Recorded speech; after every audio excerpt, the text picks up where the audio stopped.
anyone else noticed a pattern with Donald Trump? One where he treats the entire world like his own personal video game? And like a 10-year-old who plays those games, once the big explosion happens, they move on to something else. They don't care about the debris they caused. They haven't thought past that. They just want the next big move. That's what he's doing. That's what happened in Venezuela. And now he's, off on this war with Iran in partnership with Israel, a war that is so quickly spiraling out of his control. And he has not thought of the ramifications. He can't think beyond the next big explosion. So it's off to Cuba. Let's look over here and do something in Cuba, blow that up. This is all to distract from his own shit show that's happening in the US, which is a civil unrest, which is the Epstein files that are circling around his fat ankles faster than he can control. This man is delusional, he's deranged, he's dumb as fuck, and he's dangerous. And he's got a group of feckless monkeys who will jump at any command he gives. And that is a bad position to be in. He's also pissed off every other country, Canada included, so we're not jumping in to help him when he really needs help now, and where everyone is just saying, no, this is your mess. You go clean it up. And rightly so. He's created such damage, it will take years to rebalance the mess he has put the world in. As we watch gas prices go up, as we watch his country implode. And we feel the ramifications here in Canada and around the world.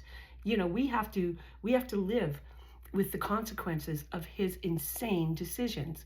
And I thank God that we have Mark Carney here, because at least we can have some kind of grip on reality as we watch everything else go crazy.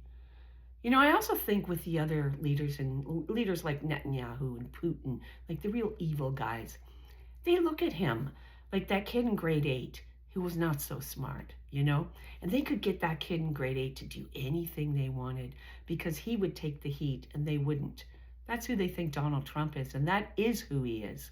He is just a complete fucking lunatic who is putting us all at peril. I also think it's important sometimes to take a step back from it, because if you don't, you will lose your mind. You will lose your mind. Even just to pretend everything's okay for a while. It's easy to do that in Canada because you can sort of go about your daily life and think, yeah, we're okay, everything's okay. And then, take a little break, come back stronger, get ready for the fight and come back for the fight, because this fight is going to go on for a good long time. And I really hope the people in the US can get through it. They're so strong. They keep fighting back and fighting back and fighting back, and keep up that fight, because it's the only hope that you have, is that you keep your dignity, your morals and your integrity and fight back.